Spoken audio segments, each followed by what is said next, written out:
Welcome to Arise, the Honest Man's podcast. Real men arising to end the silence around us about the chains that bind us, to dispel the darkness of illusion with luminous spiritual technologies, to finally become the hero within us all. Welcome. With me is Jai Jagannath, Premananda Kirtan, Yamuna Bihari, and Hari Vilas. And once again, another just super real topic that I think is going to be very meaningful for a lot of people. And Jai Jagannath will take us into it. Yeah, I really wanted to get into this topic in the context of our previous two discussions. The first being sexual addiction, and the second being sort of the shame and guilt around sexual addiction. A large element of this problem in a young man's life, in my own personal meditations on it and my vicarious observations of it, has a lot to do with the split between father and son. And specifically the split being one that a young man generally requires the presence of older mentorship, older male mentorship, to learn healthy and moral ways to integrate his energies, and especially, you would say, his sexual energies. And because that responsibility in the post-industrial world has kind of been eschewed, either consciously or unconsciously, by the older men, the boys have been forced to learn these things largely from the cultural edifices of the age, which in our case means academy, which you really don't learn anything moral in school, Hollywood, the music industry, and of course, post-technology, social media. And you end up getting sort of a Lord of the Flies situation where men are trying to govern, young men trying to govern and learn for themselves, and end up in a situation of just self-destruction. And I think a lot of that largely happens due to the split between father and son. Either because the father is absent, or because the father is maybe absentee, like he's there, but he's not there because he's mostly at work, or because of abuse of a relationship with the father, or there could be like a good man who just doesn't really know what he has to do to help that young man enter there. So there could be many levels of this, but basically that split between father and son is what's leading to the problem of very destructive and unhealthy sexual addictions and the sort of debilitating shame and guilt around that. That's my starting point. Would you agree or disagree with that? Talking points. I think we're going to start there. I'm going to call on Hari Vilas first. Okay, if he's there, not sure is it frozen? With my video. Can you guys hear me? Yeah, we can hear you. You look like you're in a state of being stunned by devotion. It's about hearing. I'm shocked by a wonderful introduction, Jagannath. So, yeah, I guess it's something me and you have spoken about quite a bit before, and something that is quite apparent that somehow we get something we're supposed to, as traditional society breaks down, we can see that it leaves certain gaps, and the gap that is left by proper fatherhood and education is definitely being filled by other things. So I definitely agree with what you're saying, and I think also it's we will only really see the result of that probably within the next 20 or 30 years, as this as a generational gap increases. It will become clear, because just like, say, if you have bad nutrition when you're a child, you can only see it much later in life, and it becomes very apparent what you have, then it really hits you. So similarly, I believe specifically with what you're supposed to gain from your father, it's when you, at a certain point, have to become a father yourself. It is at that point where the deficiencies of what you have received, then it will really hit you, because then you won't be able to really give, because you haven't received it. You don't really know how to do it. So that's just one thought that came to mind as you were speaking.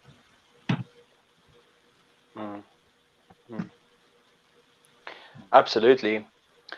For me, what the kind of question that also just comes up with this is that, it seems like it's been quite a long time coming, and I'm left questioning, what is actually the origin in this very widespread decline in healthy masculinity? How far can we actually trace this back? And where does it really come from? And just as a final side note, I of course naturally absolutely agree, Jai Jagannath, with how you opened it up for us. Thank you.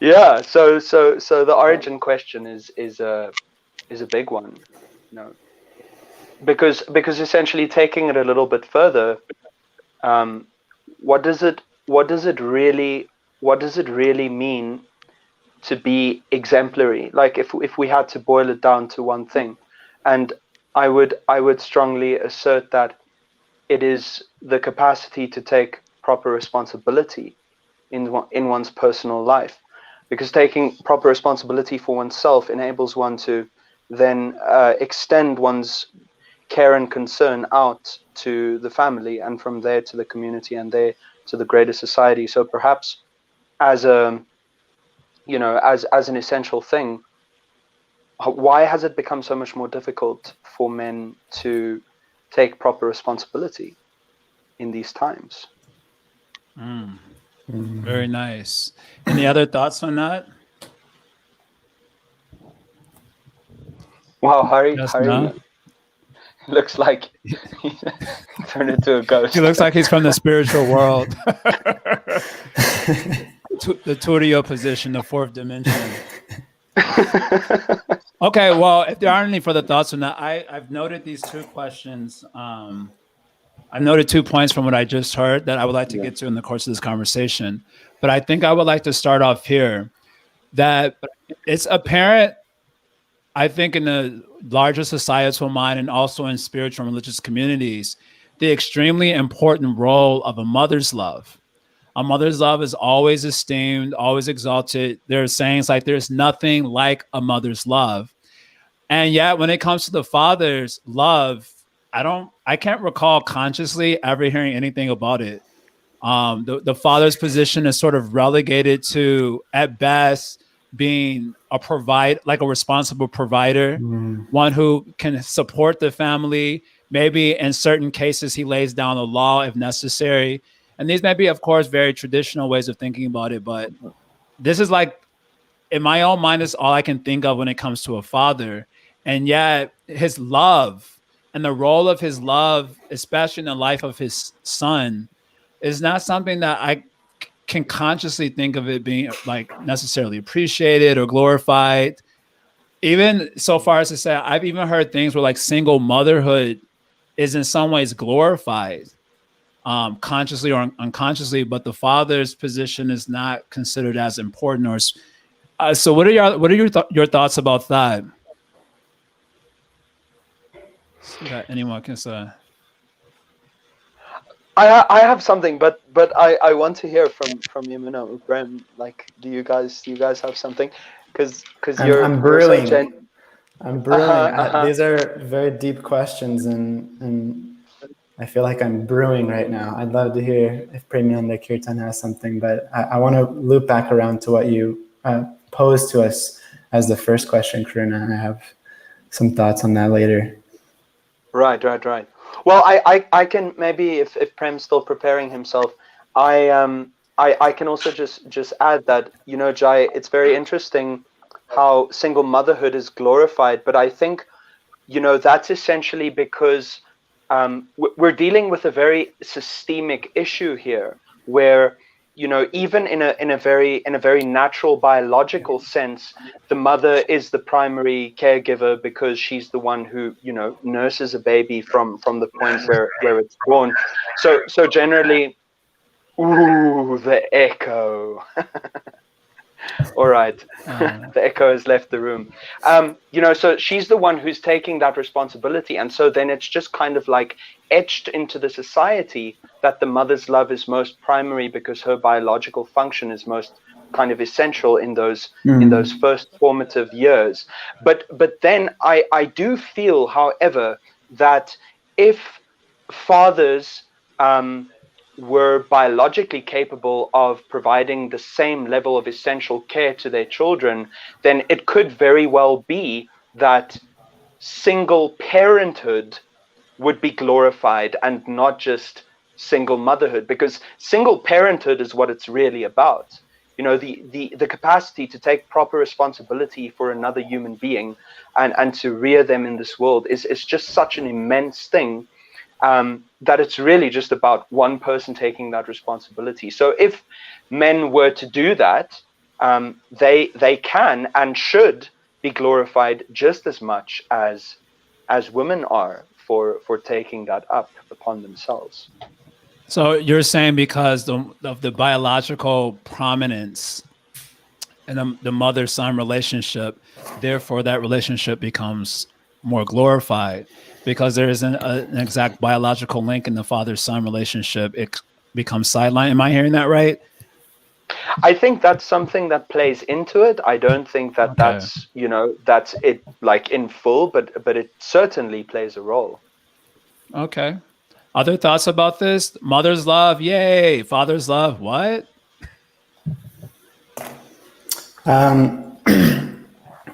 I'd love help fleshing out this thought, but it sort of came to me now. But of the fact that how the Gita sort of delineates how society becomes degraded, that over time the family traditions become lost when dharma is lost, and from that then unscrupulous men basically affect women and influence women in different ways, and how the family unit becomes degraded.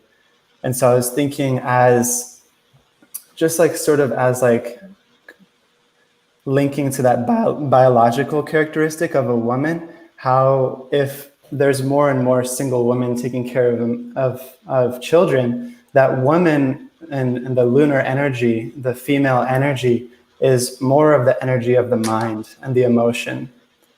And male energy is more of fire, of solar, of knowledge, and how it sort of, for me, it linked to the problem of feelings over knowledge, and how men, when the mind is more dominated by more of the female energy, more of the woman energy of the mind and emotions, more than staying in what's true and what's right, then what feels good is leaving the woman, because it, you know, disregards the responsibility that I have to take, the tapasya, the austerity of raising a child, and I just follow the feelings more and more and more. And so I was just sort of trying to make that link a little bit. I don't know if that made so much sense, but how the family unit can decrease over time, then woman's role, just because of the biological necessity, it's going to happen that the woman is going to be predominantly the one. If there's going to be just a single parent, then biologically it would make sense that the woman is the one, because they're the nurturer of the child generally.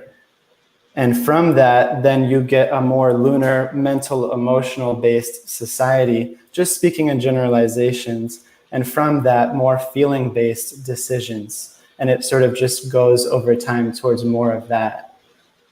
Does that make sense at all? It does to me. I think it's going to probably need to be fleshed out, but it does make sense to me. Any other thoughts about this? Mother's love, yay! Father's love. I mean, whatever. I would just, I mean, I can speak from my personal experience, because I think it's you know, it's quite a subject that may vary, you know, in different contexts from what people have grown up to have had.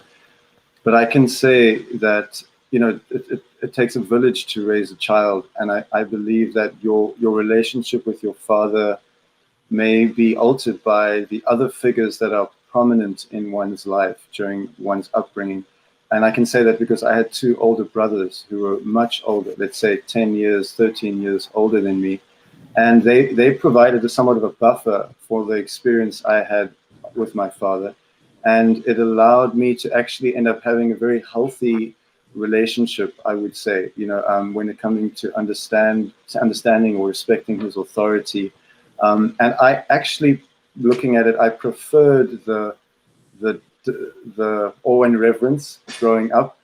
You know, I could see that there was actually a very healthy thing, but we should know that the relationship with the father, as we were saying earlier, it is an evolutionary one that may change over time. I think it's Mark Twain who says, I come home after many years and found that my father is a lot wiser. I don't know if you've heard that saying, but of course, I'm not expecting everyone to relate to that. But he's just saying that, after having experienced life, he has more appreciation for his father. Of course, in the traditional, maybe some time gone, there's different situation. But from what I can say is that those other male figures in one's life, which are in more intermediate period, like phases, you could say, I feel could help, are actually necessary, because I feel sometimes those who have had damaged relationships with the father, as unfortunate as they may be, they also may be a lot of projection or expectation on that single person that might not have been possible. For example, if I look at the relationship of my oldest brother with my father, it was very different. And my middle brother once told me something I never really understood until he said it. He said, my relationship with dad and yours is very different. No, he said, the way I see dad and the way you see him is very different. And I could understand that, because my brothers never, my brothers never had them, as much as I did.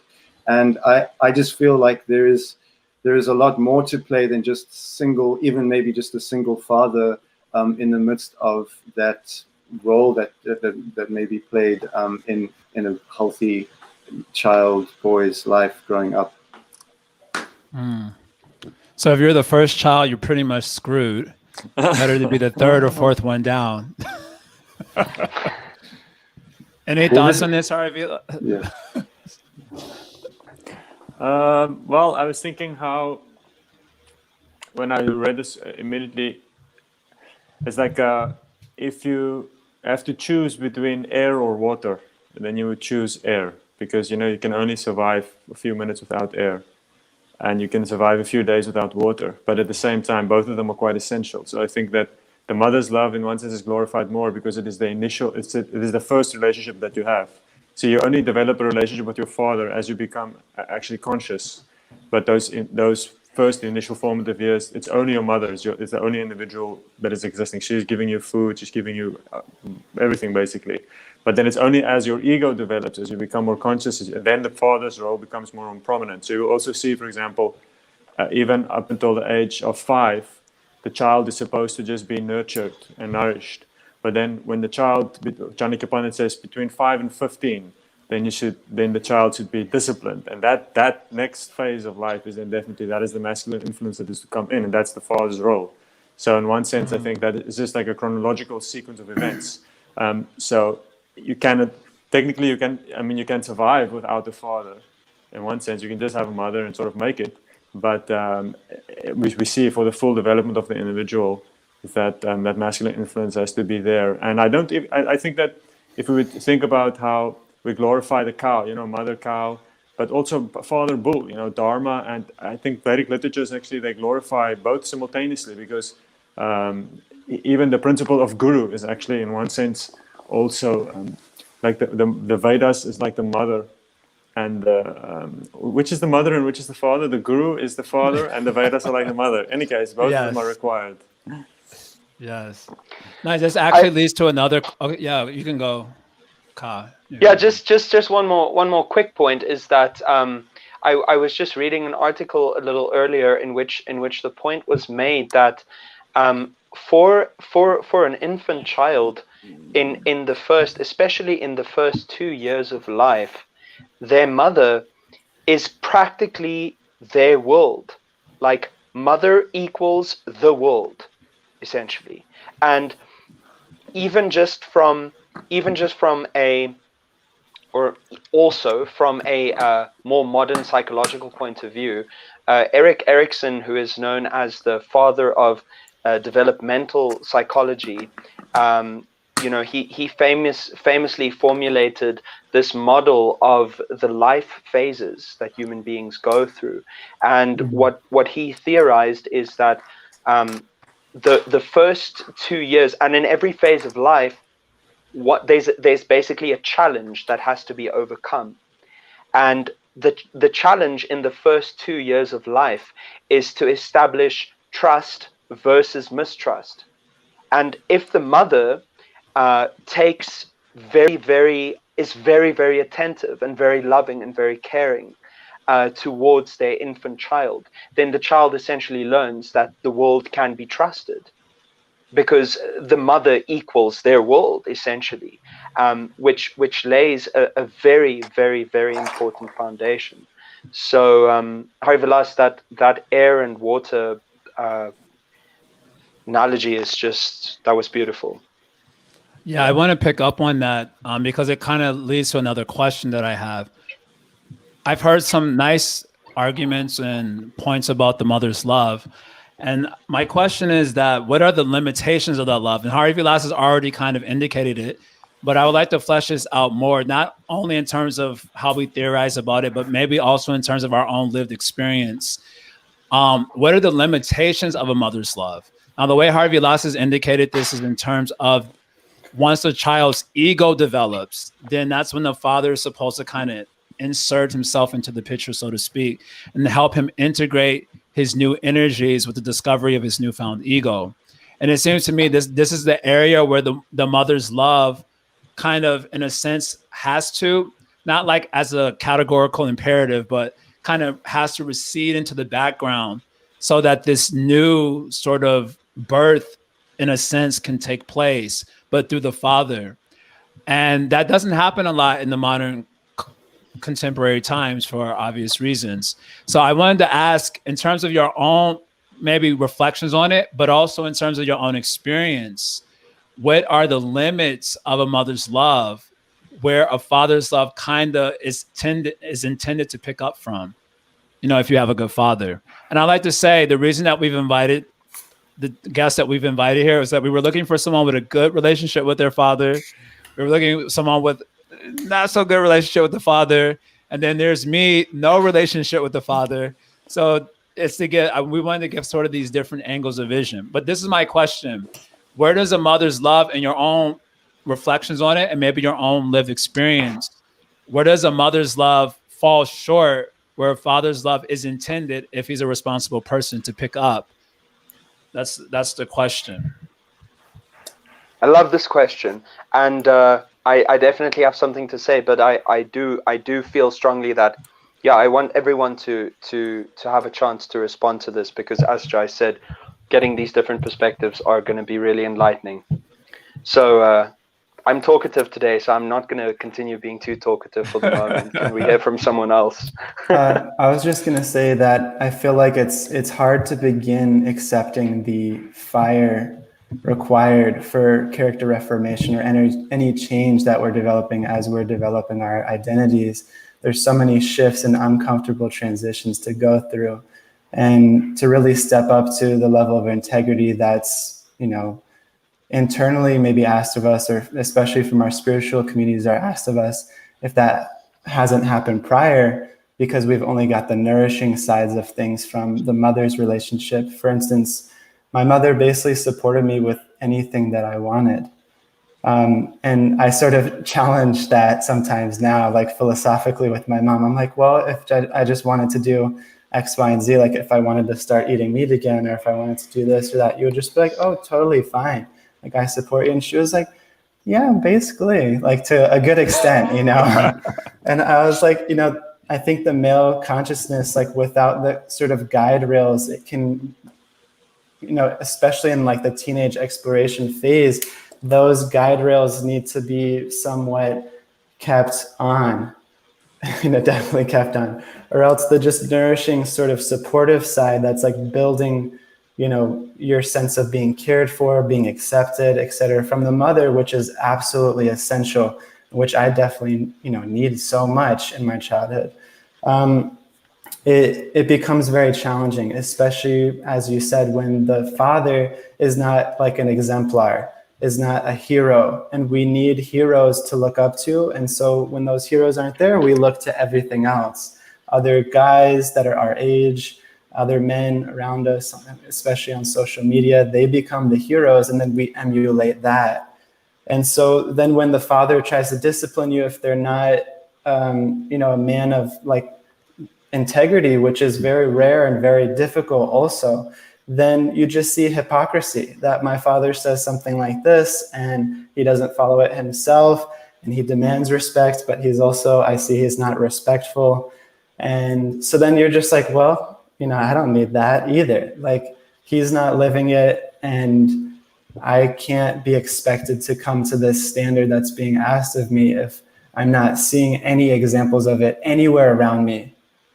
And so I think that that's where it begins to fall short, and where men start to get into a lot of trouble in life is around those teenage years, where, that whatever you said, 5 to 15, where the discipline should come in. But then like from 15 onward is basically where independence is largely taking over and they're launching into the world.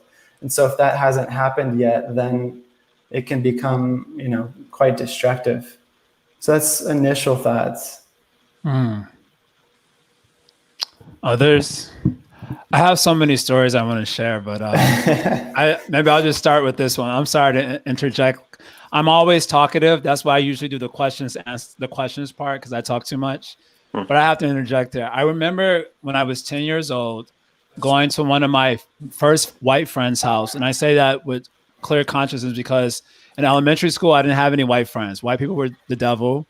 My mom was pretty kind of pro-Black growing up, so white people weren't the best. I went to almost all-white middle school, and so my first white friend, his name was Charlie. I'll never forget him. I went over to his house for his birthday. I had just bought him the D2 Mighty Ducks video, and the only reason I remember that is because my brother was super upset about me that I got that video for my friend and not for him.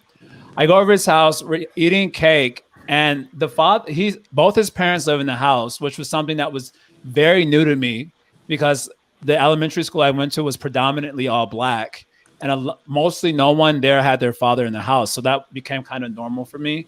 So going to a person's house where the father would actually live with them was like a shocker. But his father was like absentee, like nowhere kind of around. And I remember at one point we were eating cake. All the friends were there. We ate our cake. We put our plates away, and Charlie left his plate like on the table or something, a mess. So his mother politely asked him, can you please put it back, clean up your mess? And he just ignored her.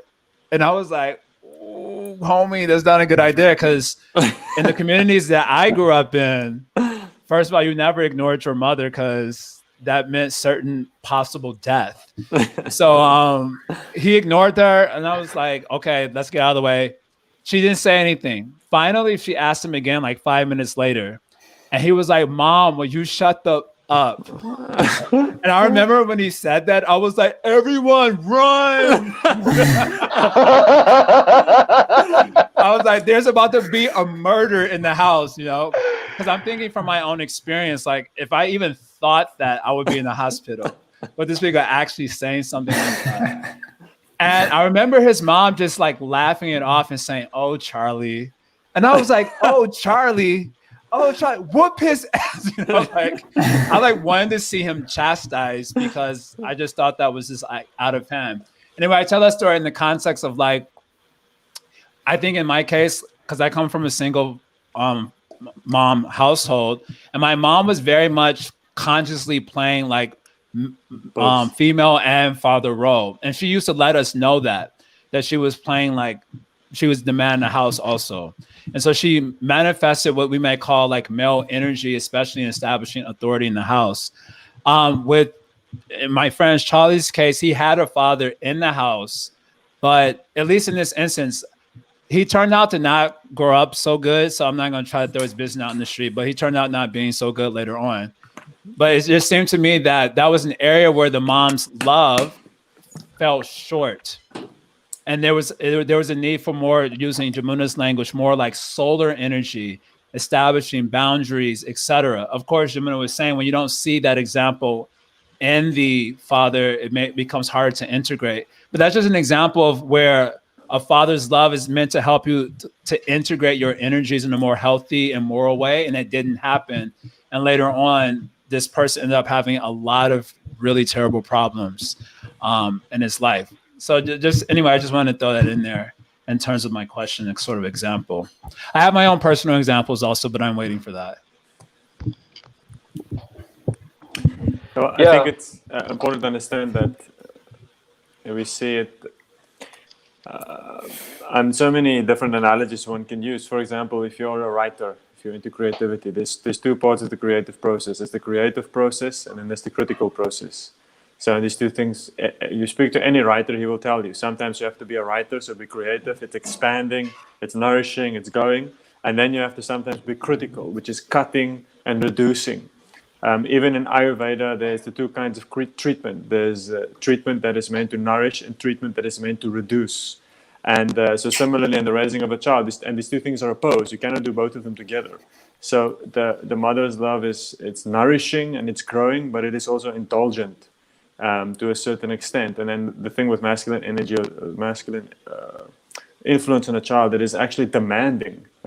Like it's demanding, it is exacting, and it is also limiting. So it's the whole function of that, and it's completely different. It's a completely different energy that is supposed to be directed, and it is. We're not, and it's your mother's example is nice because it's not impossible. It's not like impossible for one person to do both, but it sure as hell is difficult. It's way more difficult. It's way more simple if you can just be embodying that. Just embody one of each, and also makes it simpler for the child because then you know what you need. Because to a certain extent, you need the mother's love to deal with the exacting nature of the father's influence. That's the whole point. It's like the father's influence is very heavy, and sometimes it's not so much fun. And then you can go to your mother. You can go to your mother and sort of get a little comfort, but at the same time, that other energy is there. I remember once I went on. I had a little bit of a difficult time at traveling Sankirtan. I was actually with Premananda Kirtan, and then I wanted to bail. I wanted to bail out of Sankirtan. And I was thinking, God, this, I hate this. And He's told me this story, Premananda. That's why I'm laughing already. And then Premananda Kirtan, I was going to him for some nourishment. I was thinking he's going to say something that makes me feel better. But then he just looked at me and he said, so what are you going to do? Are you going to run back to your mommy? And, I said that. Yeah, you said that, bro.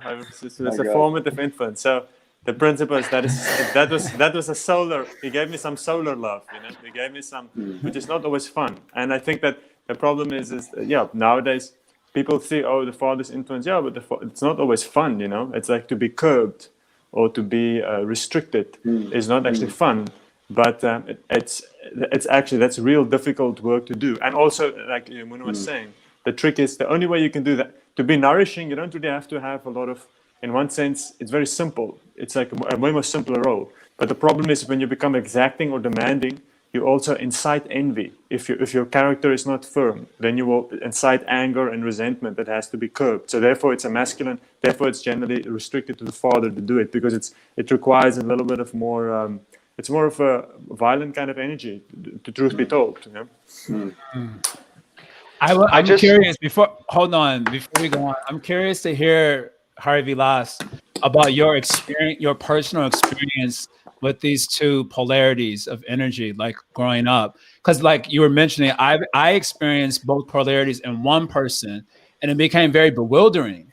Because one moment, you're getting like the more lunar indulgent side, the side that's nourishing, and then suddenly like a cut, and it created a lot of bewilderment internally for that.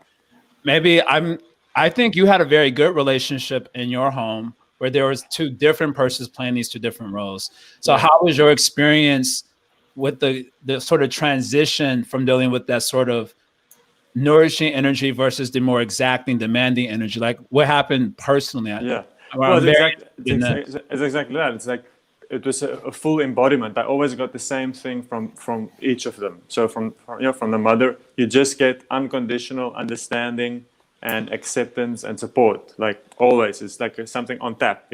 Like it's just like this little, like you have something on tap. You can just go immediately if you want it, and it's always the same ingredient that you get. And then from the father, it's interesting because the fathers, I think also a certain sense. I mean, I'm saying this in the right way, but growing up, there was a certain sense of fear, not fear in the sense of like like terror, but I knew that there was certain bound. Like say I had a curfew coming in, I knew that my mother. It's like if my father is there, my mother won't tell me, "Oh, why did you come after your curfew?" It's like, But I knew that if I come home after a certain time, my father will be there and he will ask me, where were you? So I was afraid of that. I was afraid of coming home 5 minutes late and then having to explain that. So it's like, you get these two very different things. And I remember actually when I had difficulty with, say, if I had difficulty with the one, difficulty from my father, difficulty from thinking he was unreasonable or whatever, then I wouldn't go to him to explain it. I would go to my mother. So she would help you then. So in that sense, the two is always playing off one another. And I think it gives a great sense of security, because then you know always where you stand with each of them. And also you know what you need in one sense. And for what you need, you can go to either one. And I can imagine sometimes it must be, a little bit sort of, I think it puts a lot of pressure on one parent. I can imagine your mother, that if you would go to her, and then she would need to be very sensitive to know what exactly is it that you need now. Because if you're needing some, motherly love, and she gives you a little a whooping, then it becomes, becomes a little tricky. So it becomes you have to be much more expert as a parent, actually, if you do it all yourself, versus the traditional system of splitting up those roles becomes just way more easier on every single individual involved. And the child's, of course, what also has to be, there's one thing to understand, that there's a big difference between terror and fear. So a sense of healthy fear means that you know exactly what you have to avoid being disciplined. Simple as that. Like, very clear. Like, you have a clear idea of what are the lines you have to function in, and if you stay within those lines, then everything is okay. Then there's a healthy sense of fear or awe and reverence, if you want to call it that. But then the other side is when it is arbitrary, then that fatherly, if when it gets disciplined in an arbitrary nature, then it becomes very unhealthy, because then there's terror. Then you have a terror of that masculine figure, because you don't know, you can just get slapped anytime, you can just get reprimanded anytime. So that's just also another thing that has to be pointed out with this kind of ideal dynamics in one sense, is that there's a certain, it's not terror, but it is just a healthy sense of respect that makes it possible to stick to very clear boundaries of behavior. Premananda Kirtan, you also seem to have grown up in a very nice household. Congratulations. I would like to hear your answer to this question about the limitations of a mother's love, where a father's love is intended to pick up, and in terms of your own personal experience, and or also your reflections on it. I see where it's going. Well, what I would introduce into this that is quite contrasting and interesting for me, because the relationship I had with my parents was relatively very good and really fulfilling, I think, for both parties, up until my first year of college, when I met the happy Hare Krishnas. And I think that was the interesting point where the pressure, or the kind of the tension that the first time it ever really started in our relationships. And at that point, what I found interesting was that I had to then somewhat defy my parents, because in one sense I was now deeply convinced and kind of inspired by the spiritual path that was very different and foreign to them. And the hardest thing about that was letting them down or hurting them. But what was interesting was the roles that they took in that journey. And I can say that my father was a little more resistant, whereas, as you were saying, somebody was indicating earlier on with the previous mother, the mother being, she wasn't exactly supportive, but she was interestingly curious and happy to be a part of the journey, whereas my dad was like, I remember this distinct conversation where I was trying to become a vegetarian, and I was telling him that I'm not going to be eating eggs, and then he told me, "My boy, you will eat the egg," And I was like, Dad, I'm not going to eat the egg, And the funny thing about eggs is that it's not as like, the meat and the chicken and everything else is very explainable, but the menstrual cycle of a chicken not going to hit home to my dad, So we had this real difficult conversation that night, and I would say that I mean, I didn't eat the egg, just so you know. But my mother, my mother, obviously she wasn't going to take any sides in that conversation at that moment. But she definitely, I definitely felt, as Havilas was also saying, a contrast, and she was still unconditionally supportive, and I feel like, I certainly can say that I could have been doing anything in my life. Let's say it wasn't Krishna consciousness and it was something else. I probably would have run into the same dynamic, where those two parties would have taken those roles. And I mean, I think the word limited is maybe not at, or just gives us a sense of being a negative connotation. I just don't think it's the function maybe of the mother to be playing that role, so we wouldn't have to see it as limited. It's just a different kind of love that is maybe required in that context. And one interesting thing that I can say about my parents in that evolution of becoming more serious in my spiritual life, there was a year, my second year, when I wanted to leave home and join the temple and leave my studies and everything. And that was a very difficult time. And then I told my dad that I just want to take a sabbatical, and just kind of get some space. And then he said to me, you'll finish this degree, and then you can take as many sabbaticals as you want. And like I wasn't going to run away from home, which to the temple, which was like 20 minutes down the road. It wasn't quite the 80s, and I wasn't really ready for that. But I can say that having, like it was probably finishing the degree and following through with that, living at my house and continuing, I think was actually the best thing that I could have done for my spiritual life and definitely for the relationship with my parents. And I am kind of grateful for having had that that balance, honestly, even at that time, I had the strength to pursue my personal, path. But my parents had their place amidst that. My mom was always supportive. In fact, she had almost consented to the idea of me leaving home, but my dad never let me. And I found that interesting, just looking back at it now.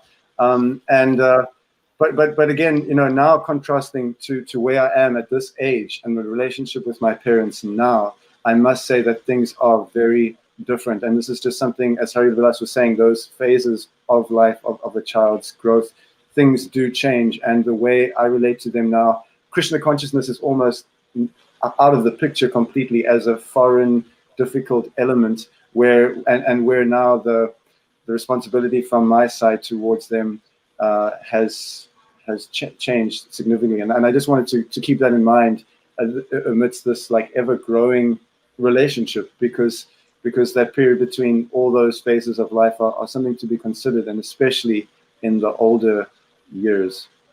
Thank you. Karuna, you have something on this before we move on? Yeah, I just want to actually pretty much just piggyback and very strongly emphasize the essential importance of the simultaneity of motherly and fatherly love. Because Jai, you were saying a little earlier on that at a certain point in time, perhaps, motherly affection kind of recedes to make space for the father that comes in to bring the discipline. But I do feel, also speaking very much from my personal experience, that having those two energies at the same time, like Hari Vilas experienced and like Premananda Kirtan experienced. We haven't actually heard from Yamuna yet, so I'd like to know what his experience was. But like you, Prabhu's experienced, it was certainly very good. Whereas in my case, I had the situation where my parents got divorced when I was 18 months old. So, but then, in the context of that situation, in the context of growing up in a broken, with my family unit being fragmented, I kind of, I guess, in many ways had it as well as I possibly could have, because my parents very purposefully, intentionally agreed to work together to try and give me the best upbringing that they possibly could. And you know, my mother, I'm in my mother's home right now, you know. She's one of my best friends. I could honestly say it like that, you know. And I was actually telling her the other day that, you know, if anyone wants to like if anyone wants to like tune me or criticize me for, you know, being in my mother's home in this particular time in my life, I'd just be like, you know, screw you, bro. She's one of my best friends. You know, what do you have to tell me about it? But you know, and that presence has always been there, and it's just been, I would have been completely screwed if it wasn't for her and for bringing that energy into my life. Because what happened with my father is because my family unit split up. He very much kind of tried to overcompensate for my parents not being together. And so he was just always just really like totally extra, you know, with the best intentions, but that energy of you know, trying to, you know, kind of very forcefully trying to get me to reach my full potential, as he liked to speak about it, became really quite distasteful and actually suffocating. And I think that actually stunted me in many ways. But at the same time, you know, I'm still grateful for it, because in retrospect, it all came together in some good way. But yes, I just, and that's something that I even now in my own life prospectively really hanker for, is to try to create that experience for my own children of really like having both of those energies at the same time, having it simultaneously. And also, just as Prem pointed out earlier, just the essential importance of the village model, because with nuclear families in this current day and age, and maybe this is just like a very brief little tangent, is that what happens is that the male and female energy, the mothers and fathers energy, it's like these nuclear families being so split up and just being completely disconnected from each other. Like, raising children is hella difficult. It's so taxing, and it's actually in many ways quite artificial. For one parent, it's completely artificial, but even for two, it's really difficult to fully bring it for your children. So just having more of a sense of community is really of the essence. Nice. I wanted to build on this a little bit, just in terms of that energy being really critical in terms of ego formation. The exact context of this conversation is, again, in relationship to sexual addiction and the guilt and shame surrounding it. So I'm very curious to understand this subject matter in terms of the relationship with the father being very useful or not at all present, and helping one integrate their sort of sexual discovery or identity in relating to the world. Like, in other words, you know, did you guys who grew up with good fathers, or did you have this conversation? And how do you think that contributed to your healthy, moral, or not so healthy or moral integration of that energy in relationship to the world? Basically, my theory is, from the beginning of this conversation, is that because of the split between father and son, and I don't just mean that in terms of not having a father in the house, like in my case, but in terms of like the father doing his thing and letting social media teach his children, or the father being at work, so he doesn't have that much time to spend with his children. So the child ends up being raised basically by all women, either women at school, and then there's the mom in the house. How that impacts his ego formation, specifically when it comes to his sexual identity, and how to integrate that energy in a healthy and moral way. Is that making sense? I can I'll go last on this one. I didn't do my personal story in the last one. I'll go last on this one. But I can definitely see clearly how I was impacted by that division in the course of my life. So I'm curious about this, especially from those of you who have fathers in the house or whatever, some relationship. Okay, so just the thing that you receive from your father. So, from your parents, you receive many things. You receive both subtle and gross inheritance, one can call it, So gross is very simple. It's money, it's education, all the things that they pay for you and they give you. So that's a big transfer. It's very clear. But then the subtle thing is, as I said, they also give you to a certain extent certain character traits. But these are things. There's also like goods. It's like resources because they also received it. They received from their parents a certain kind of education, certain ideas and the principles, and then they transfer that to the next generation. So from your mother, you get that sense of acceptance. You're okay. You're valuable. All the kind of stuff that you need to be emotionally sort of, nourished and supported and all these kind of things.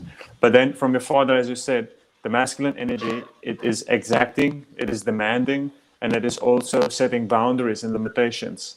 And in the initial formative years, it is. That's why from Johnny Kapan says from 5 to 15, you have to love your child with a stick, meaning it's about disciplines. You have to be very careful. Why is that? Because a child, to a large point, a small child, to a large part, probably is just like an animal, meaning that they cannot self-regulate.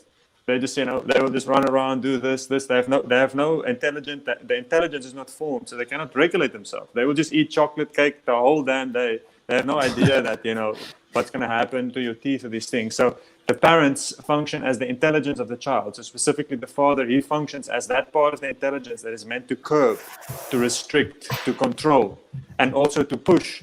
That part of the psyche that is supposed to understand that, sometimes I have to do stuff that I don't like to do. That is the archetypical of masculine energy, because to work for money is that. Working for money means you do something that you don't really like to do, but you do it because you have to do it and people are depending on you. So that's what you're supposed to receive. And therefore, in the ideal sense, when the child reaches 15, then what you do is you treat your child as a friend.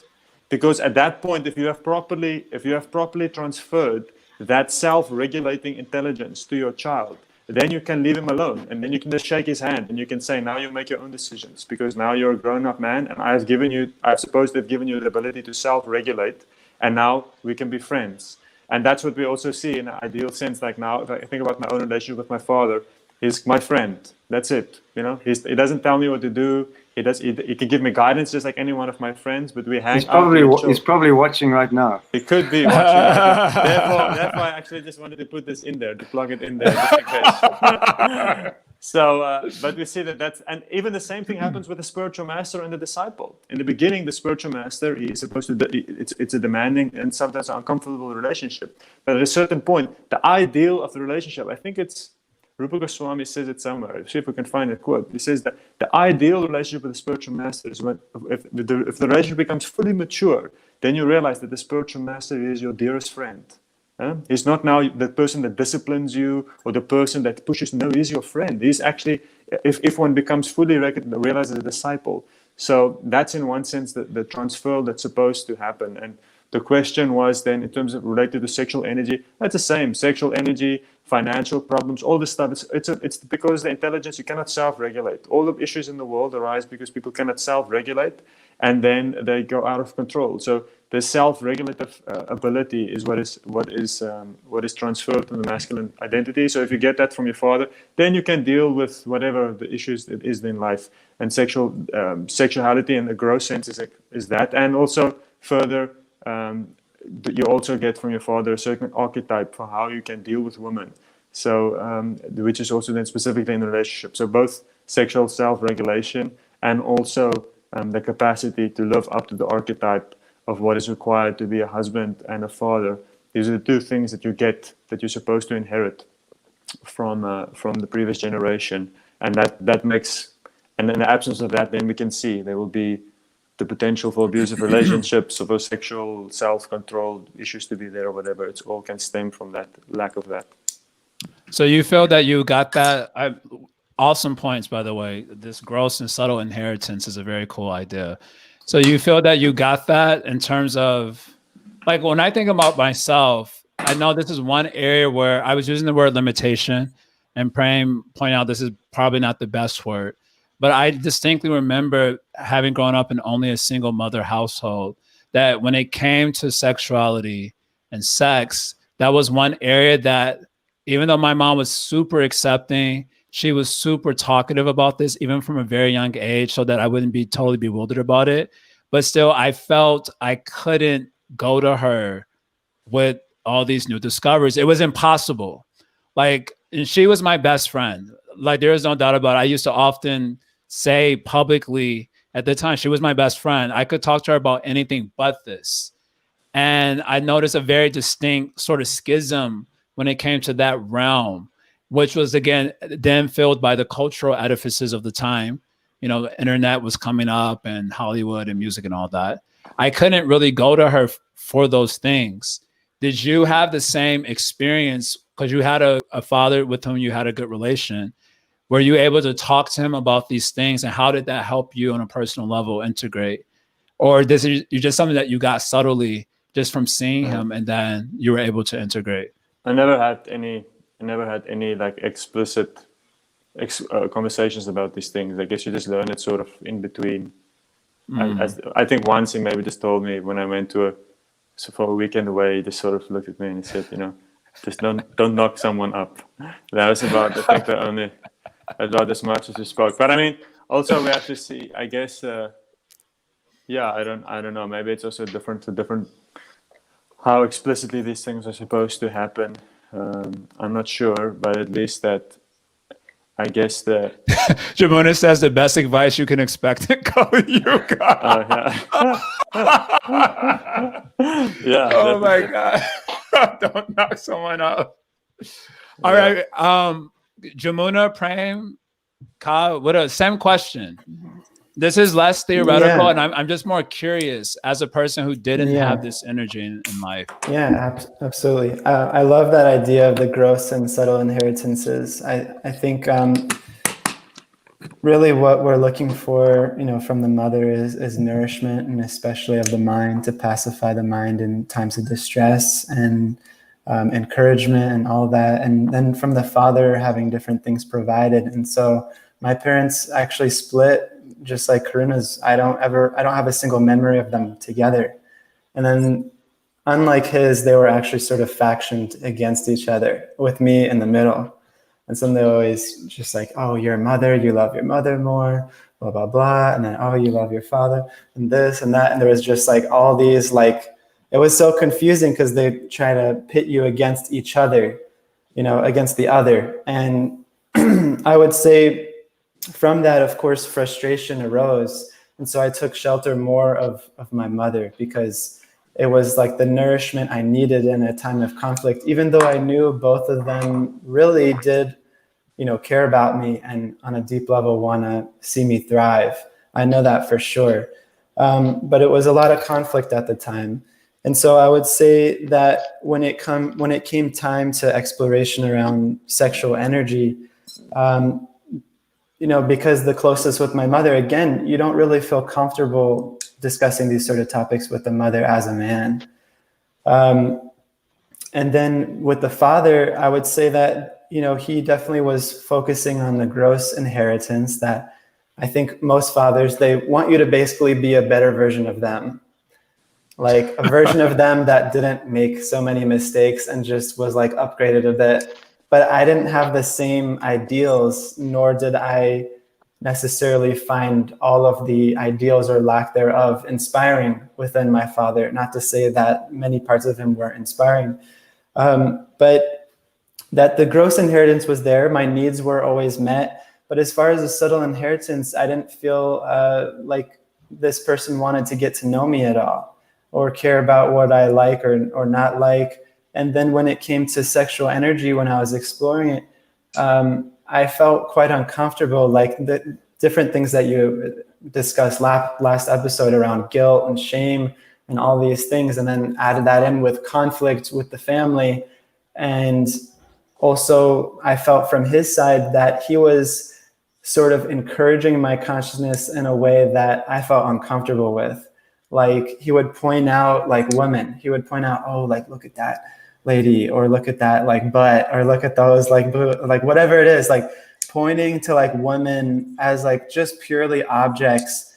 And his, sort of philosophy was that it's not cheating if you don't do anything, but that you can always like fantasize basically and like think of it. And for me, that was so like disturbing. Even as a youth, it was like I felt something was very wrong with that. So like, okay, on a gross level, I'm not cheating on my wife or my partner, but on a subtle level, I'm thinking about other women and enjoying their bodies.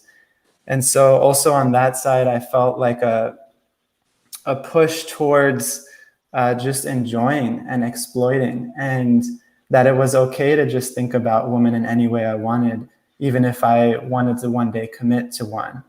And so that was, just a little brief look into that. And so definitely wasn't helpful, definitely didn't seem like a source of shelter as far as approaching these things. And then when it comes to brotherhood, everyone's basically on the same platform as far as addiction to pornography, and nobody's seeing it as problematic. So then you just go on with the guilt and shame for a while, and then ultimately coming to the spiritual path, you're asked to raise to a higher standard, and the contrast becomes more intense. So then at some point, that contrast, the fire of that contrast has to be, guided by other men that actually have that tejas, that actually have that fire to be able to guide you through that sort of experience. Or else you just get the woman sort of nourishment, which is very nice, but you don't develop the tejas necessary to overcome these huge obstacles. And you just feel guilt, shame, but at least my shame feels nourished and like feels like coddled, but you never get the tejas to really pierce through it, which is what I need, what I've needed in my life for sure. Thank you. Prema, you're still a monk, yes? You're still doing the monk thing. He's a brahmachari, long time.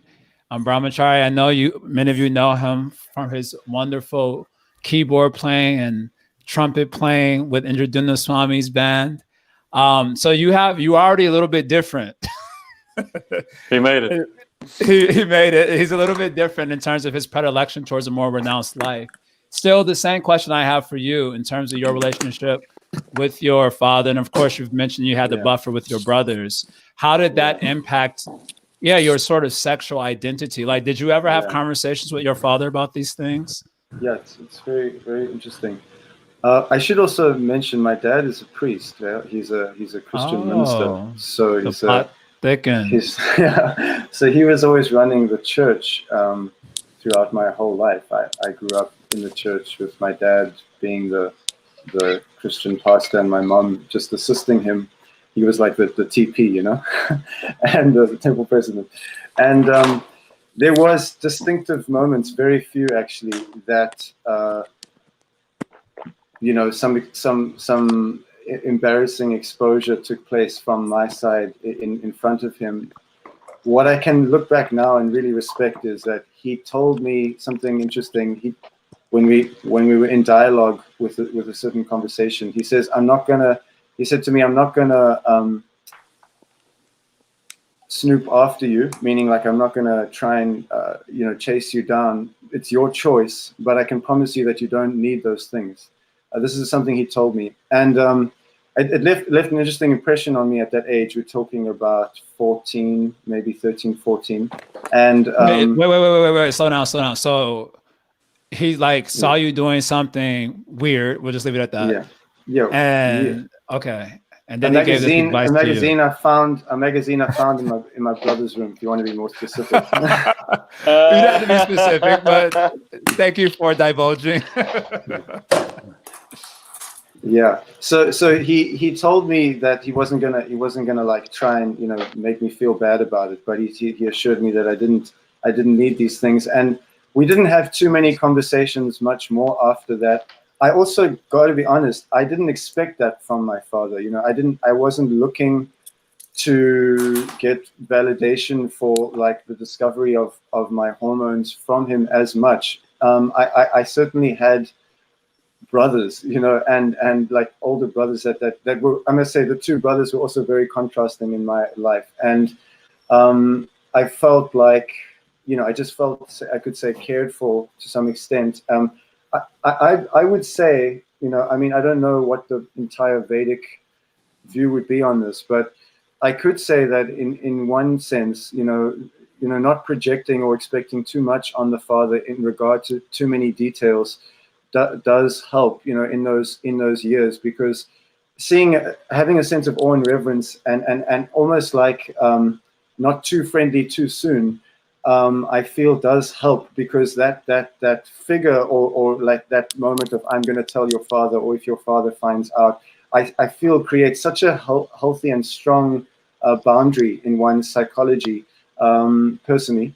And so I definitely had that. And but at the same time, I feel like when you look at, you know, the ideal of what we strive for now when it comes to overcoming material desires and developing pure love of God, I don't feel there's any culture in the world that can fully facilitate that, whether or not that's the fault of the parents, you know. So it's hard to talk about a healthy relationship with sexuality, because until you come to read the Bhagavad Gita and Srila Prabhupada's books, do you really understand what that is? And can we really say that the world has a proper, you know, grasp of that thing, no matter how caring and committed and really well-intentioned many parents are?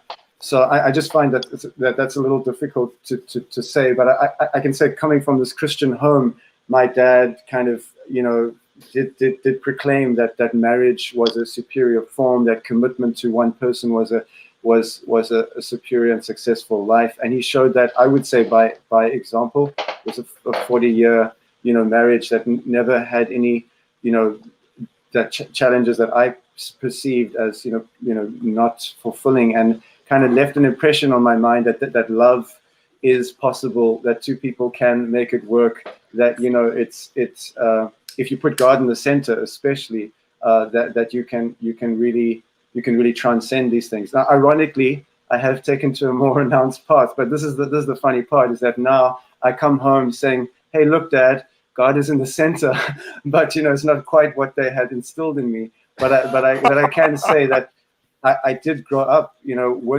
with those impressions, and even when it came to like things that were more like taboo, as much as they could, my parents they tried, you know. But I can still say that it's hard to expect people who don't have a grasp of like the Vedic view to understand how to manage the sexual energies in a really healthy way.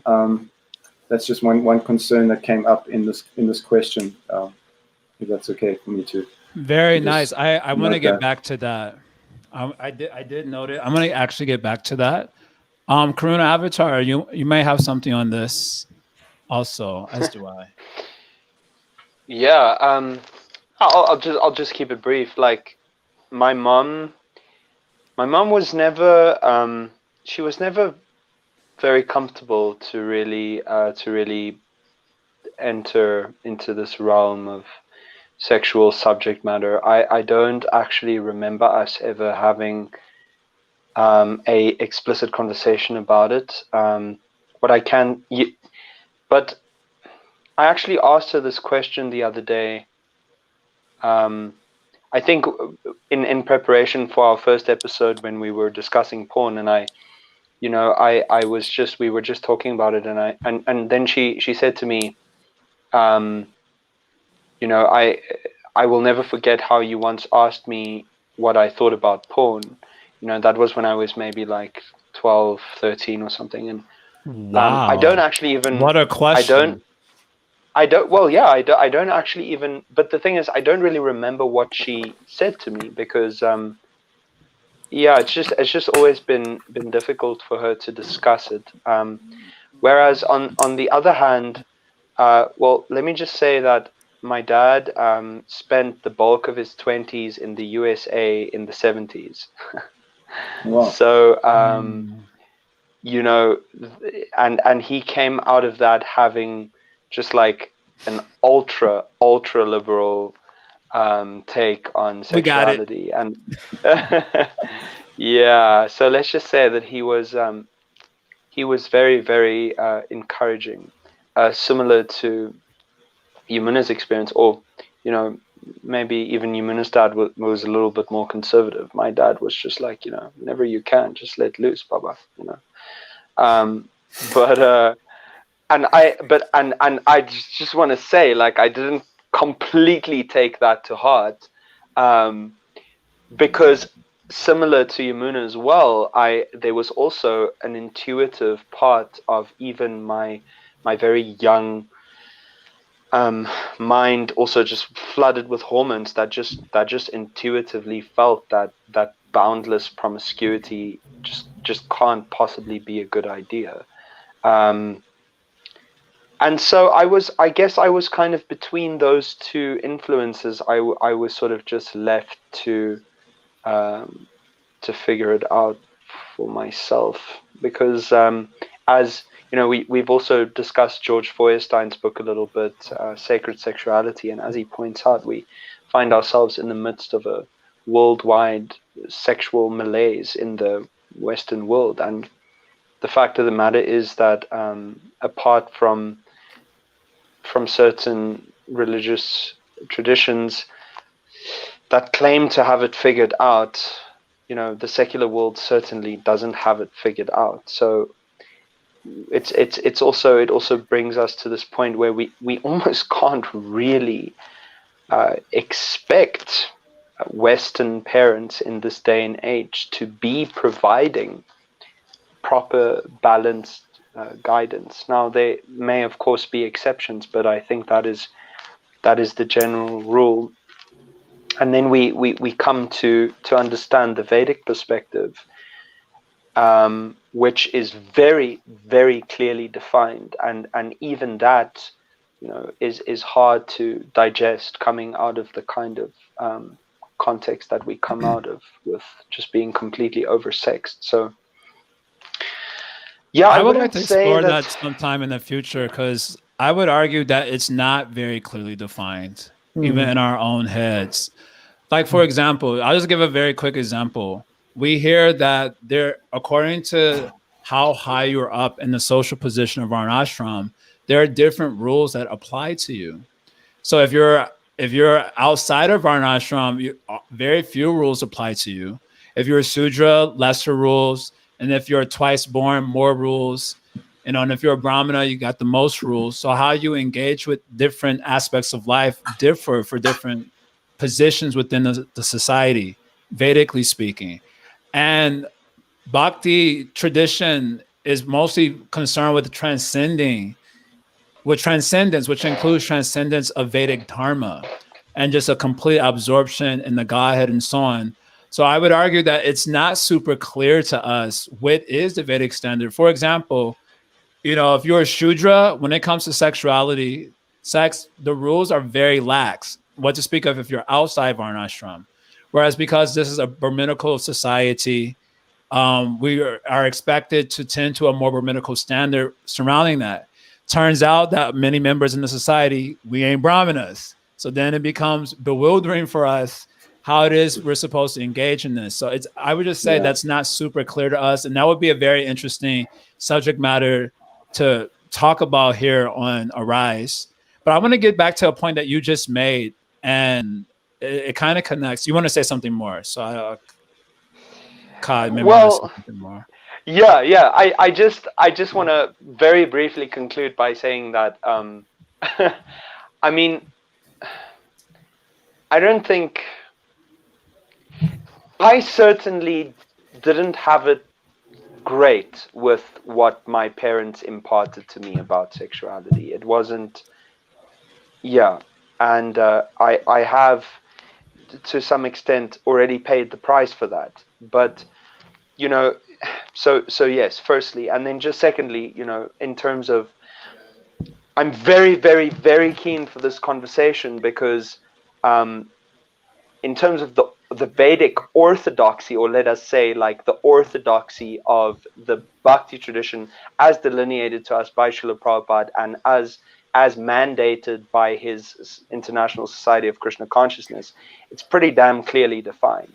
And you can't, like, if you even suggest that there is a broader Vedic perspective on it, then you risk getting your head chopped off. You know, I was literally told that by one of my seniors. So, but that still doesn't mean that we're not going to get into it. We're going to get into it. No, we're going to get into that. We're going to get into that.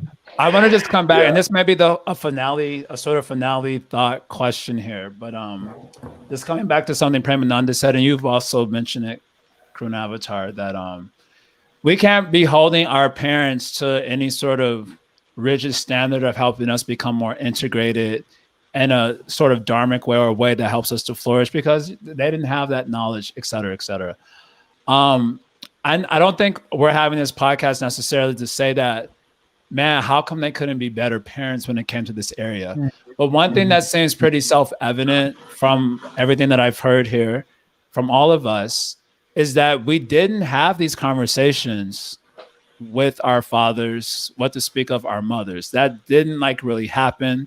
We got found out and maybe something was said once or twice, but it wasn't like a conversation. And I think this culture of sort of secrecy, in a sense, gets brought over to the spiritual community where this conversation isn't happening whatsoever. And people's lives are practically being destroyed because of the secrecy. I remember this is a little, maybe I shouldn't even say this, but I am going to say, I'm not trying to embarrass anyone. But when I was I went to Radhadesh Mellows, this was 2 years ago. So not this year, but the year before. I was asked to give a class, and my class went really well. So well that I got a shout out from Sachinanda Maharaj in the kirtan. Felt really good about that. Because of that, a lot of devotees during the festival were coming up to me to appreciate the class and etc. Whenever the guys were coming up to me, because I was just starting to explore pornography and its impact on the brain, in spiritual communities and so on, I was asking every guy I met if they watched porn, and almost point blank. And I would just do it. I would let the conversation build up, and I'd be like, "Yeah, nice." They was like, "Your class was so good." I was like, "Yeah, thank you. Can I ask you a question?" And they're like, "Yeah, you can ask me anything." I was like, "Yeah, you watch porn?" Like somehow I would just bring it up, and I was asking a lot of older men, some obviously younger guys there. And you know, it's that awkward silence when you've been found out, you know, where you don't have enough time to recover because you weren't expecting Silence the question. means yes. So in my experience, this is at Radhadesh, this was, almost 2 years ago. So it was like, okay, this is an issue in our community. And I remember having a lot of conversations at Radhadesh Mellow at like the prasadam table at one point. And I remember we were having like a very, how you say, an arduous conversation, me and a couple of young guys, about this topic. And all these other older devotees started coming and sitting around. And I remember one specific, very much older devotee who had joined in the early 80s. He said, it's so invigorating to see younger devotees talking about these issues that have plagued our older generation, but in secrecy.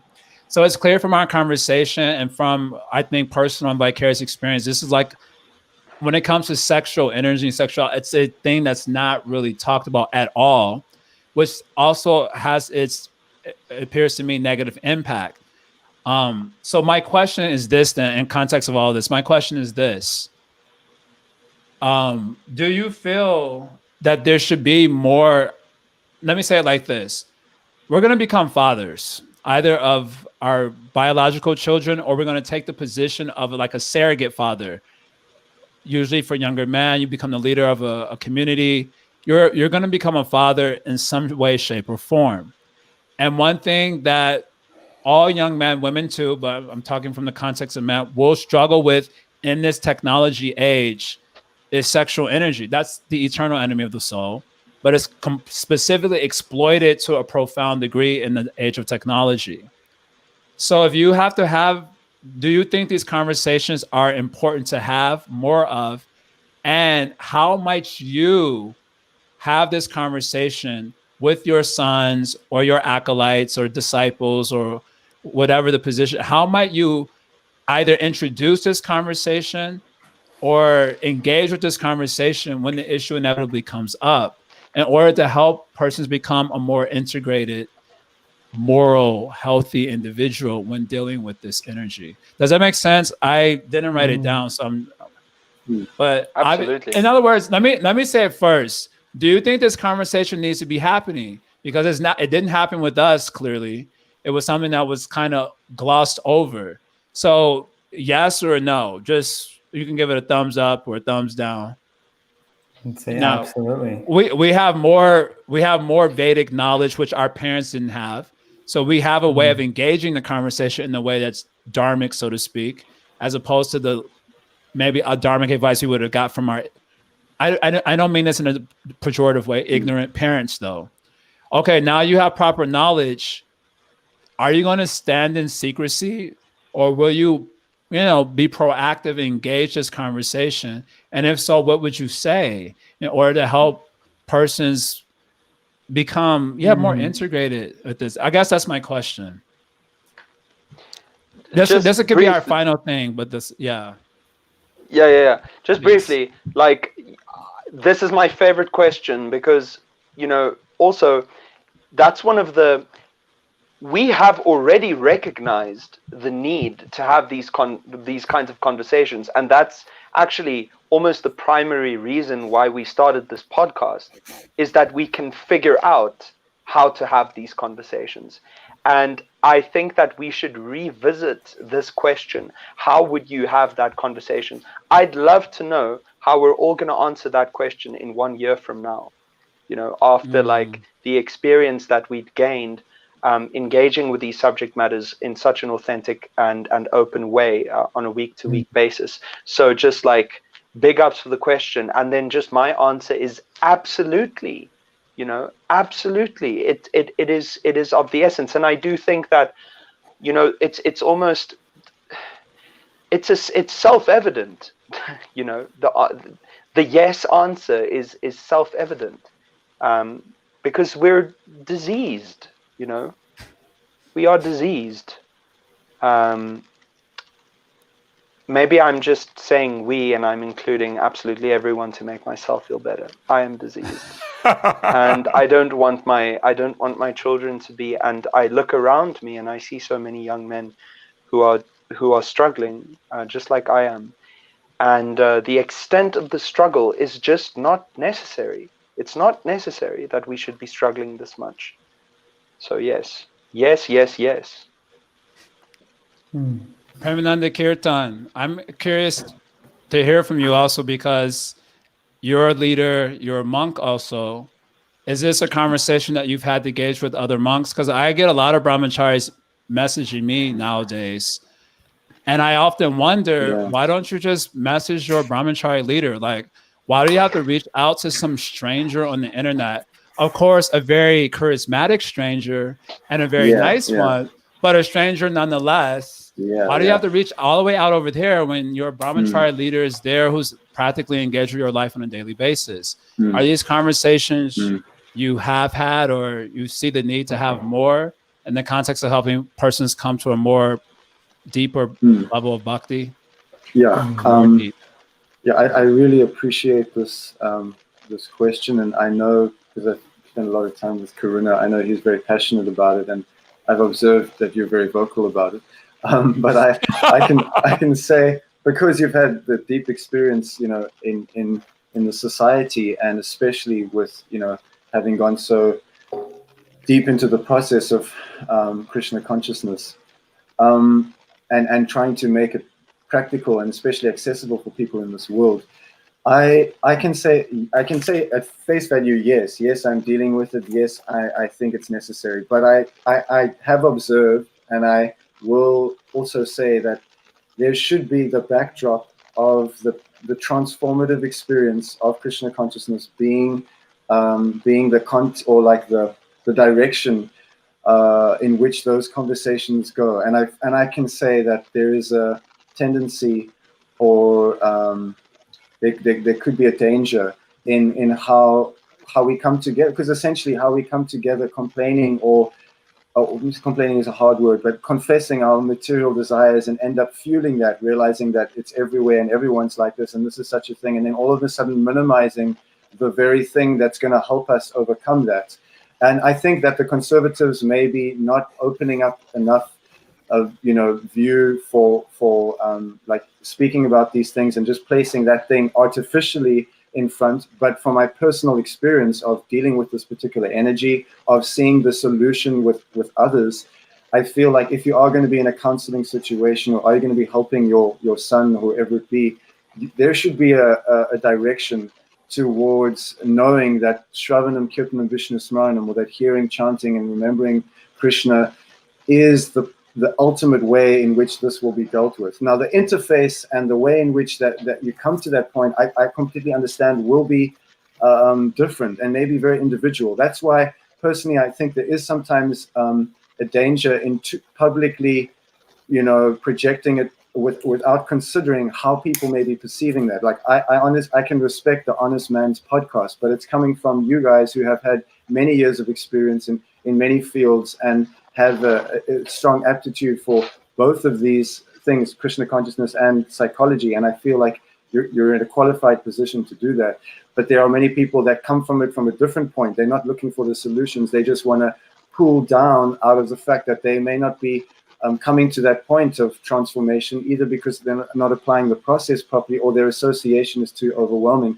So I feel like there are a few of those things to consider in how this issue is actually dealt with. And for me, in my personal life, also because of my, my ashram and my dharma, I choose to emphasize that, as a personal life, example. And when somebody comes to me, I'll always be, having that be the predominant, aspect of the conversation. But people who know me, and especially the men that have those conversations with me, I will be very broad in understanding where an individual needs to go to come to that point. But I can say, when you're out on the street and you're chanting with somebody for the very first time, or if you're sharing that experience of Krishna consciousness, in a healthy and progressive and regular way, these problems or these issues become just become much more empowered and capable of dealing with them. And they don't become something that is impossible, and I feel like when you have that right attitude due to, having a good relationship with the process, I feel it's much more capable, of dealing with this thing. So I just wanted to, put a shout out there for the Krishna factor, to know that like it really has a strong part to play in this healing or, transformative process. Thank you. I have a lot to say on that. Jamuna, we want to hear from you. These are like final thoughts of sorts.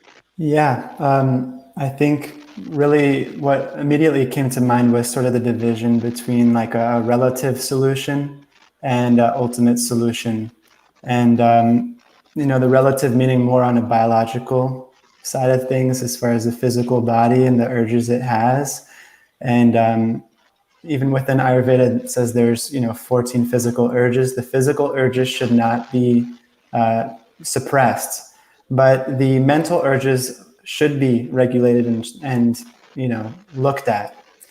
And then there's the ultimate sort of spiritual side of things, which is, of course, if one has great spiritual aspirations, then of course all the things that Premananda Prabhu said are extremely relevant. And as far as my personal experience speaking with devotees, I think it's an absolutely massive need, especially with men predominantly, and even within many brahmachari ashrams across the country and across the world that I've spoken to men that are parts of.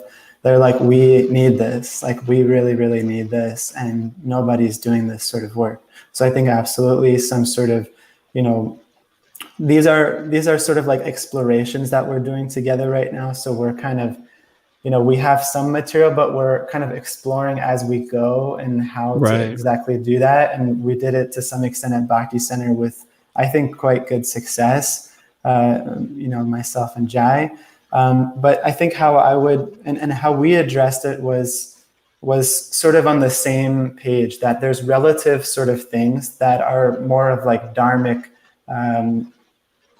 guidelines or dharmic goals that we can set around our health, around our ability to, have our offering to the world or generate income or whatever it may be. And then there's the ultimate solution of Krishna consciousness. And I love what Jai always uses, but that there's like a certain spectrum that we fall on of like very human and biological and physical to like very spiritual and realized. Where do we fall on that spectrum will determine the solution with which we must apply, right? And ultimately, the ultimate solution is going to be applicable for all of us. But the biological solution may need to be increased for some. For instance, within Ayurveda, there's many different solutions on how to decrease these sort of urges and how to prevent them from arising in the first place. Because many things get played out as sexual urges, such as overeating, such as emotional eating, such as scrolling on our phones. It's a subtle way that the sexual energy gets put out into the world and also increased. And so looking at different ways to have just even a very sattvic lifestyle where the intake through the indriyas into the kingdom of our bodies and of our minds, really looking at that and how to refresh it and how to reform it. And I think an important thing to say always with these is that none of us are like crazy against sex or anything like that. But that the issue really that we're looking at is the unhealthy ways that it plays out, and especially with pornography with men.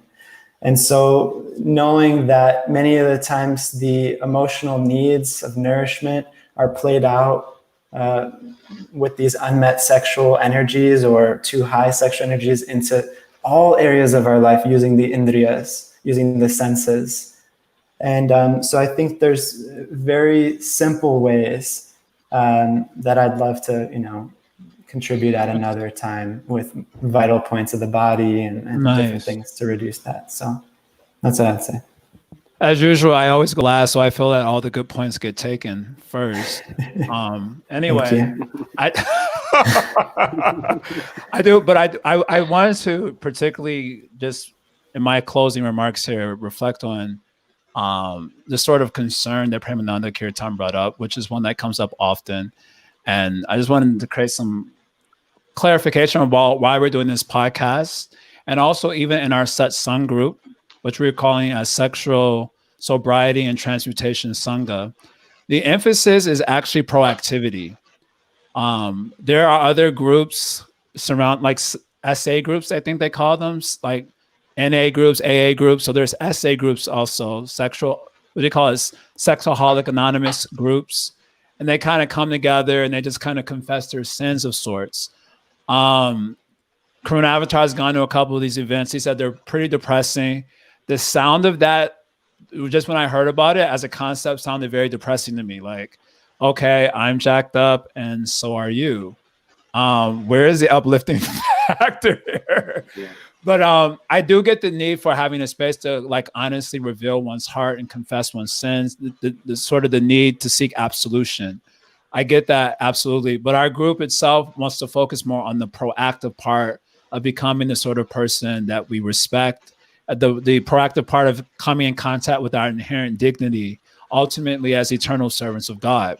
That is the sort of general direction. And all the things that we try to do in the group personally is just to hold one another accountable to moving towards that inherent dignity, while also providing a space to share honestly about things that need to get off their chest in order so it doesn't weigh them down in guilt and shame and all that. The reason for this podcast, actually, just for people out there who are listening to it, is that even with a group like that, Satsanga, where it's a group of persons who are dedicated to moving towards their inherent dignity and devotion to God and self-discovery, because of that problem that's attached to it and the name, like sexual sobriety, people feel uncomfortable coming forward and engaging with that because it's almost like an admittance of guilt. And they're probably largely still surrounded by guilt and shame that they don't want to engage with even a group like that, even if it would help them, because it's a little bit, well, that means, well, you do it and someone's like, well, why are you joining that group? Are you ... Then the barrage of questions start coming. So the reason for doing the podcast actually was just to create a conversation where our stories are not unique to us. Our stories and voices are really the stories and voices of many persons in our communities also. I live in the ashram for 13 years. I'm largely conservative in my thinking about everything Krishna conscious. If anyone knows me personally, they know how conservative my thinking can be. And my solution to everything is Shravanam. I don't even move up to the kirtan part. You hear from sadhus and your problems will be solved. The problem is either people aren't doing that sufficiently or they're doing it while simultaneously engaging with self-sabotaging principles in their life, and they can't stop and they don't seek help. And in that way, they perish.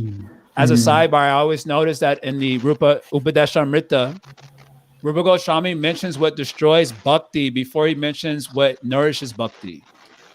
And the 6 Atyahara Prayashascha, Shabhaktam Vinashati, Shabir Bhakti Vinashati.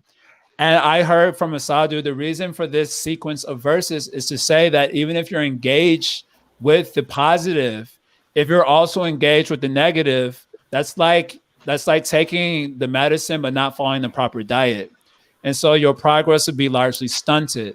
And when you're talking about sannyasis getting caught with their hand in the cookie jar, brahmacharis, GBCs, temple presidents, and then, of course, everyone else, householders of all kinds. Just heard one terrible story last week. You realize, okay, somehow people are doing Shravan and Kirtanas going on, but something is remiss here in the community. And so having seen that, the inspiration comes to do a group like this, satsang group, and the inspiration for doing a podcast like this is just to help people not feel alone if they're too afraid to step forward to engage with such a group. And in the occurrence of our first 2 episodes, I personally got a lot of messages expressing just profound appreciation that just hearing you guys' stories, first of all, I can hear my own story in those stories. And I don't feel so alone now. And, people are reaching out, wanting to have conversations and so on. So I just wanted to placate, because this question, Premananda, that you specifically brought up has come up in our first episode also. We're not trying to emphasize anything more than taking shelter of Krishna. Simultaneously, a lot of us are more human than we are bhakta right now. That is the personal observation and vicarious observation. A lot of us are more human than bhakta. And that human side ain't doing too good.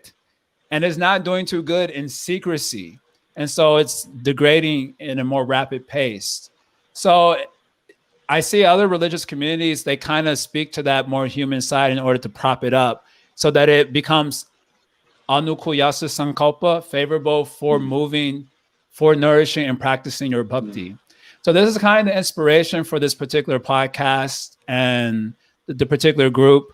Just for those out there who are thinking, like, we did get a criticism, like, why are you guys even talking about this? That criticism came up in our first podcast. And I was like, well, because someone's got to talk about it. I mean, this is a thing that's our community is being plagued with. I mean, if you're top leaders in the community, of course, I'm speaking about ISKCON. I don't know about other communities, so I'm speaking about ISKCON here. Sannyasi gurus are getting caught with their hand in the cookie jar. Some of them struggling for over a decade in secrecy until they were busted. Then it's probably something that needs to be addressed, like in a more something that needs to be opened up. Like, how do I need to take shelter of bhakti stronger? What type of sadhu sangha do I need? And more importantly, what our group hopes to acknowledge, what do I need as a human being so that I can favorably be engaged in my bhakti? Because the thing is, even if you are a creep, you can still do bhakti. That is the beauty of bhakti. You could be a nonsense number one and chant Hare Krishna, and you might actually get the goal of life if you just go on chanting. But my observation is that if we are creeps, in other words, if we are in rajas and tamas like very strongly, then we're distracted from engagement with bhajan. So the bhajan part isn't happening because the rajas and tamas activities are happening more. So in this way, this is the sort of motivation for things like that. And the only reason for putting out in the public these sorts of conversations is just to kind of announce to the community that you're not alone. Like this is, although no one's talking about it, although you're in the temple room thinking you're the only one looking like a demon or living like a demon in secrecy, while all the devotees are laughing and flourishing and saying Jai Prabhupada in front of the altar, and you just like, man, I just had a real bad night and I'm the only demon here.